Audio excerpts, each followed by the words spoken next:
Hola a todos, yo soy Carlos. Voy a presentar la sesión de diagnóstico diferencial de los tumores gástricos por tomografía computarizada.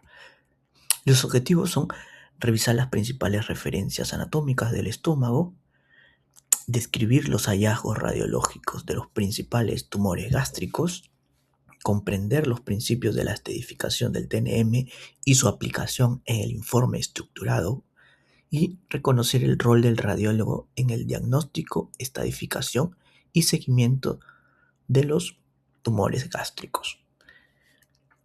Para ello nos ponemos en contexto de que el cáncer de estómago es la quinta causa de muerte. Los principales factores de riesgo asociados son Helicobacter pylori, hábitos alimentarios y factores genéticos. Tiene una mayor tasa de mortalidad, sobre todo en países asiáticos, y la gastroscopía y la biopsia es el principal método de elección. La tomografía va a ser la prueba de elección en el estadiaje clínico preoperatorio, y la precisión de la tomografía en el cáncer gástrico precoz va a ser del 65-82%, y para el cáncer avanzado la precisión va a aumentar hasta un 85-95%. El estómago está conformado por ecardias, fundus, cuerpo y antro pilórico, y para su correcta valoración es recomendable que esté distendido. Para ello se puede ingerir 750 mililitros a 1 litro de agua, y eso va a permitir una mejor valoración de las capas parietales, que en tomografía se pueden identificar 3 capas. La más interna va a ser hiperdensa, que corresponde a la mucosa, una capa intermedia hipodensa que corresponde a la submucosa, y la capa más externa que tiene leve realce hiperdenso, que corresponde a la muscular propia con laceros.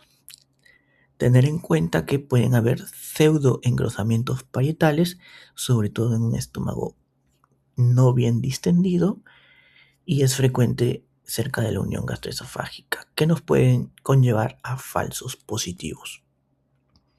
En cuanto a los ligamentos, tenemos al ligamento gastrohepático, que va desde la curvatura menor hasta el borde inferior del hígado. Contiene a las arterias gástricas izquierda y derecha.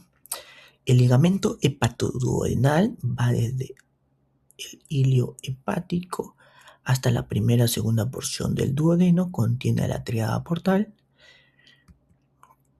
El ligamento gastroesplénico, que va desde el ilio esplénico hasta la curvatura mayor del estómago, contiene los vasos gastroepiploicos izquierdos y vasos gástricos cortos. Luego tenemos al ligamento esplenorrenal, que va desde el vaso hasta el riñón izquierdo. Contiene la arteria esplénica en su porción distal, a la vena esplénica en su porción proximal, y parte del páncreas, de la cola. Y luego tenemos al ligamento gastrocólico. En dirección descendente contiene a los vasos gastroepiploicos derecho e izquierdos. Respecto al drenaje linfático, hay 2 clasificaciones. La Sociedad Japonesa de Cáncer Gástrico, que determina que hay 23 estaciones ganglionares agrupadas en 4 grupos. Mientras que la 8ª edición de la clasificación TNM de la AJCC considera 2 grandes grupos, los locorregionales y los metastásicos. Los locorregionales van a estar conformados por las estaciones del grupo 1 hasta la 11, y también incluye a la estación 12, que corresponde al ligamento hepatoduodenal, y a la estación 14, que corresponde a la vena mesentérica superior.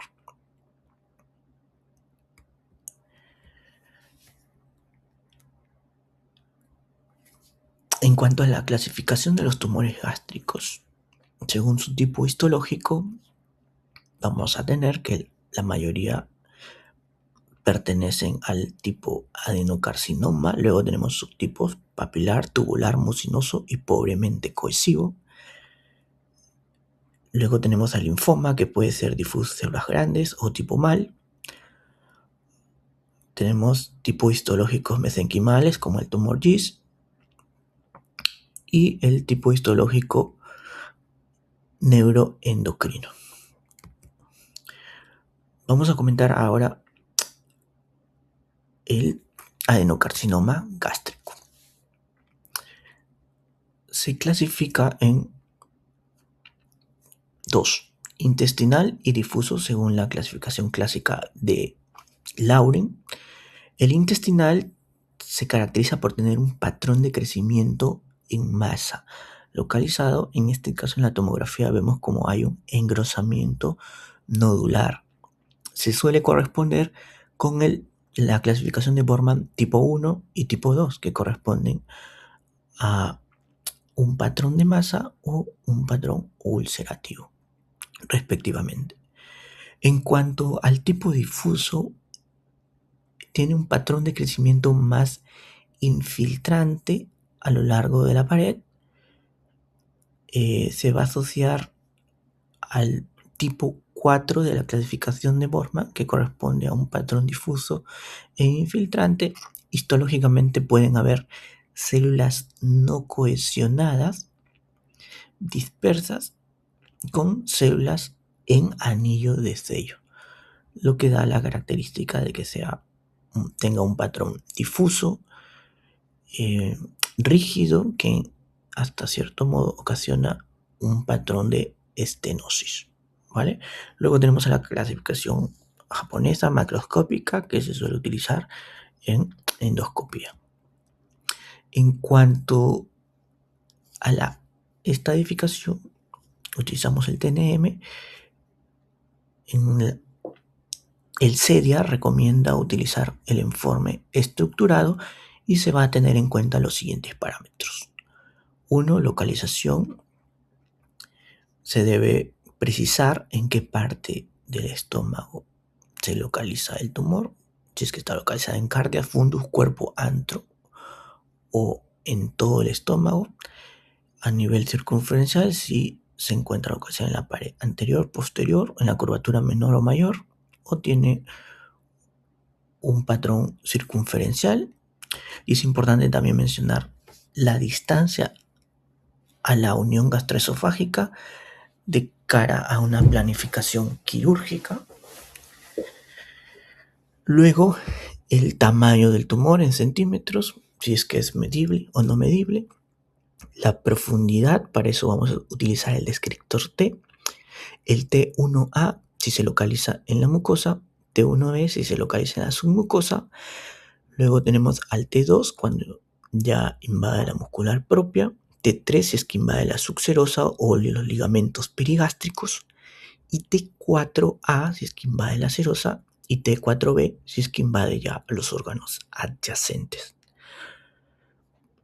Para el descriptor N vamos a contar el número de ganglios afectados. Puede ir desde N0 hasta N3B cuando ya hay metástasis en más de 16 ganglios regionales. El descriptor M evalúa si es que hay metástasis o no. En caso lo haya, se utiliza el descriptor M1. Y luego es importante ver si es que hay invasión venosa extramural, si es con un patrón intraluminal, flotante o infiltrativo. En este caso, tenemos una imagen polipoidea en la zona de la incisura angularis que tras extirpación quirúrgica se pudo confirmar mediante anatomía patológica que solo infiltraba la mucosa, por lo que se catalogó como un T1. Luego, en esta otra imagen, un corte coronal, tenemos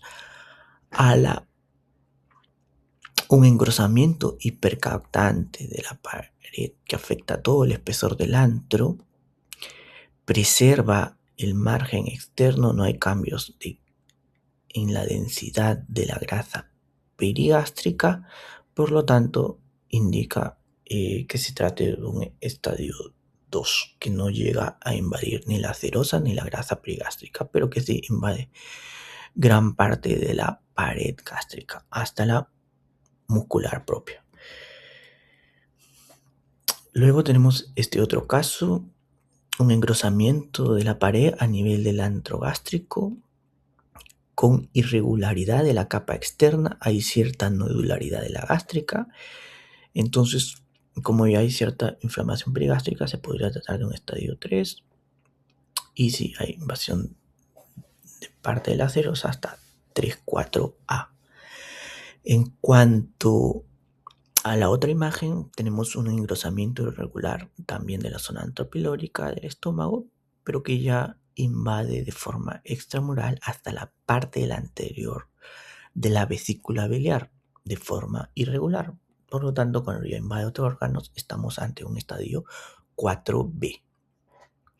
En cuanto a la diseminación por contigüidad, vamos a tener que en la primera imagen vemos cómo hay un tumor a nivel de la curvatura menor que afecta el ligamento gastrohepático. Esta es una zona frecuente de diseminación de los tumores de la unión gastroesofágica, de la curvatura menor, como en este caso, y también del antro. En la otra imagen tenemos un engrosamiento a nivel del antro y la invasión del ligamento hepatoduodenal. En este caso vemos cómo está rodeando a la arteria hepática.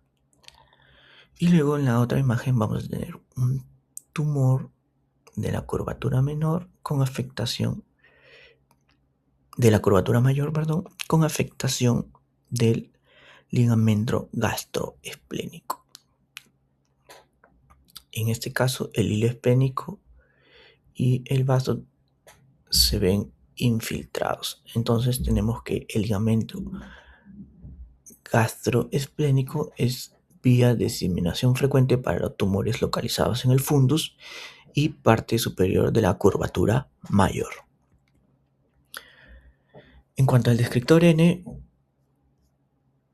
tenemos N0 si es que no hay adenopatías, N1 si es que hay 1 o 2 ganglios regionales, N2 cuando hay de 3 a 6 ganglios regionales, N3A cuando hay de 7 a 15 ganglios regionales y N3B cuando hay más de 16 ganglios regionales.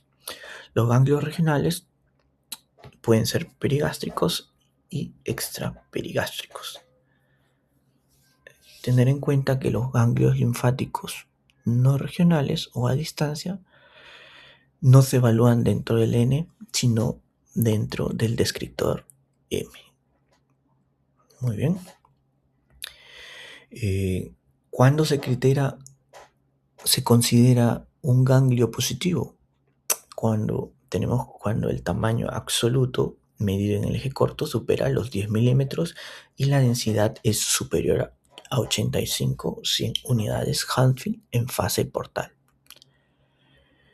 Luego, este margen puede cambiar si se trata de ganglios perigástricos o extragástricos a 6 a 8 milímetros respectivamente. También hay cambios en la morfología. De cero ovalado se vuelve casi redondo, teniendo una relación del diámetro longitudinal y transverso menor a 1.5 y también con pérdida del hilio graso. El realce suele ser muy intenso o heterogéneo. También puede presentarse en forma de conglomerados cuando se agrupan de 3 a más o ainopatías aisladas con afectación de la grasa perinodal. En este caso tenemos a un ganglio mayor a 1 centímetro en el ligamento gastrohepático de un paciente que tenía un engrosamiento mural focal a nivel del antro gástrico. Tiene un mayor realce, un aspecto redondeado y se ha perdido el hilo graso normal. En cuanto a las metástasis más frecuentes, pueden ser por vía hematógena a nivel hepático o por contigüidad llegar hasta el peritoneo. También puede ser por diseminación linfática y puede incluso llegar a formar implantes tumorales o carcinomatosis. Este es un resumen de la estadificación. Vemos como en los principales estadios iniciales, la intención va a ser curativa, y ya en estadios avanzados, la intención del tratamiento va a ser paliativo. Esto fue un caso del servicio, una mujer de 46 años que acudía por epigastralgias y melenas. Se le hizo la gastroscopía, se encontró una úlcera gástrica fibrinada, forrestrés, no había un sangrado activo, con test de urasa positivo, igual se mandó la anatomopatología y se encontró una adenocarcinoma infiltrante. Posteriormente se realizó una gastrectomía parcial con anastomosis del yeyuno, y la anatomía patológica de la pieza quirúrgica reveló un carcinoma gástrico pobremente cohesivo en la incisura angularis, que infiltraba la mucosa y tenía márgenes quirúrgicos próxima y distal y radial libres de tumor. También los ganglios linfáticos perigástricos que se revisaron no tenían evidencia de tumor. Por lo tanto, se catalogó como un tumor localizado en la mucosa sin ganglios N0 de lo que se pudo examinar en la pieza quirúrgica. Muy bien. En cuanto a los linfomas gástricos, son los linfomas extranodales más frecuentes. Puede presentarse como un linfoma mal gástrico o como un linfoma difuso de células B grandes. Los linfomas mal gástricos son de bajo grado, indolentes, de crecimiento lento, tienen una alta asociación con el Helicobacter pylori y se pueden presentar como un engrosamiento mural menor y homogéneo. Pueden haber adenopatías perigástricas limitadas a la región, muy localizadas en estadios iniciales, y el tratamiento se puede realizar con la erradicación del Helicobacter pylori. En el caso del linfoma difuso de células B grandes, son de alto grado, tienen crecimiento rápido, pueden surgir de nuevo o por la transformación de un linfoma MALT de larga evolución. Pueden presentarse como grandes masas voluminosas con un engrosamiento mural marcado, que frecuentemente pueden presentar un patrón aneurismático, es decir, una dilatación del lumen a pesar de ese gran engrosamiento mural, caso que los diferencia con los engrosamientos murales de los adenocarcinomas infiltrantes, que suelen ser más rígidos y causar estenosis.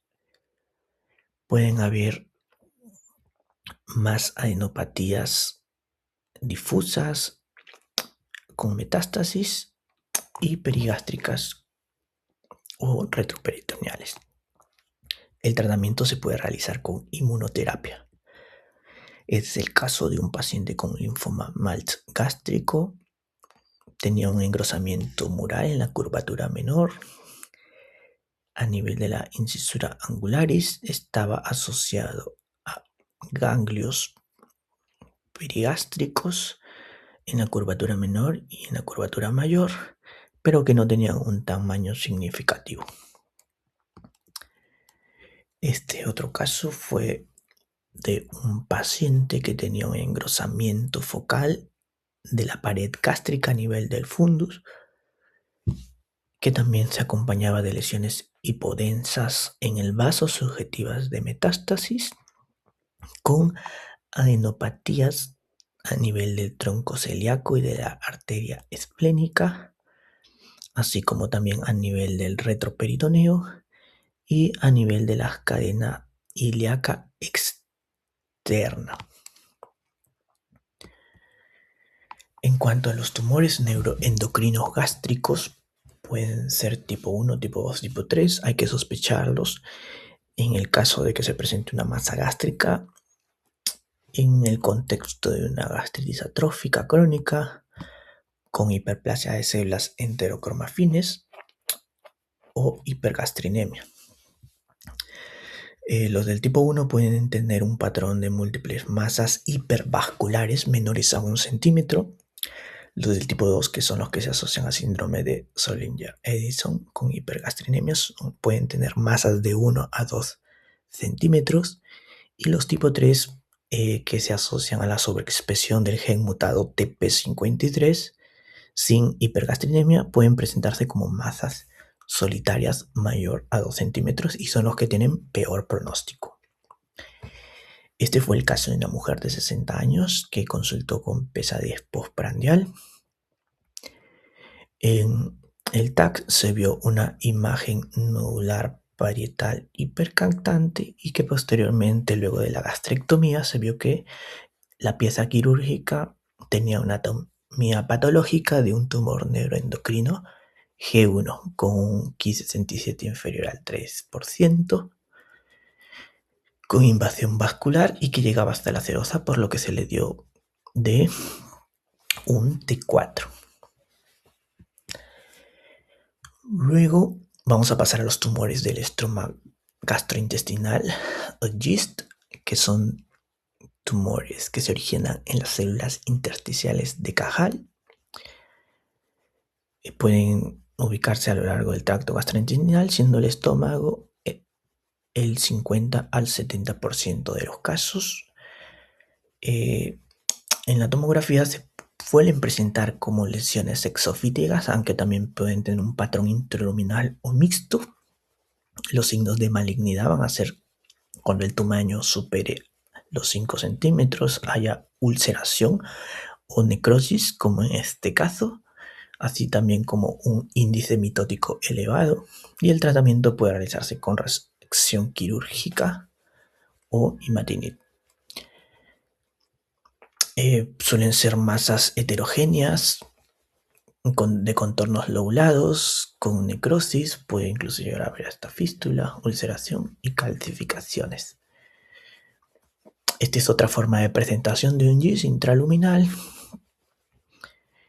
menor a 3 centímetros, bien definida, homogénea, hipercaptante, y que se detectó de forma incidental.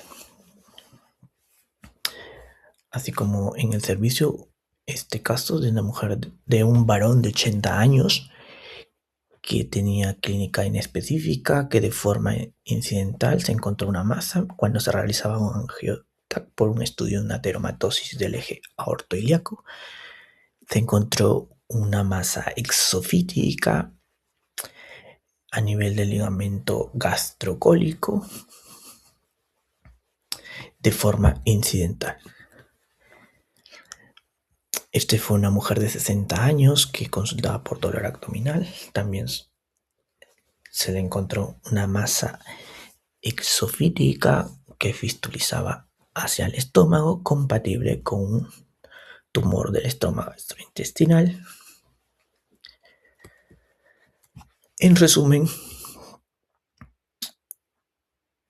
la tomografía se pueden encontrar ciertos patrones que nos pueden orientar hacia el tipo de tumor.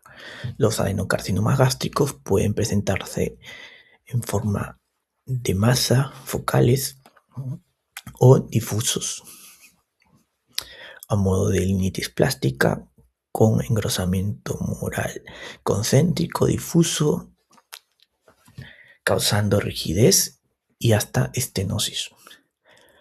Los GIST se pueden presentar como crecimientos exofíticos voluminosos, afectando principalmente la submucosa. Puede haber necrosis central y un realce heterogéneo. Los linfomas pueden presentarse como engrosamientos murales masivos, difusos. Estos engrosamientos suelen ser más flexibles, a diferencia de la linitis plástica, que es más rígida, con patrón de estenosis. Y luego los neoplasias neuroendocrinas, que puede presentarse como una lesión pequeña subepitelial que muestra un intenso hiperrealce, sobre todo en fases arteriales. Como conclusión, la tomografía es la principal prueba de imagen en la valoración del cáncer gástrico. Permite la estadificación del tumor y permite detectar linfadenopatías locales distantes, enfermedad metastásica o ascitis. Luego tenemos que la actual clasificación de la TNM permite una mejor estratificación para el manejo terapéutico y pronóstico de las neoplasias gástricas, y que el papel del radiólogo es fundamental en el diagnóstico, estadificación y seguimiento de los pacientes con tumores gástricos. Esas fueron las referencias utilizadas y eso es todo. Gracias.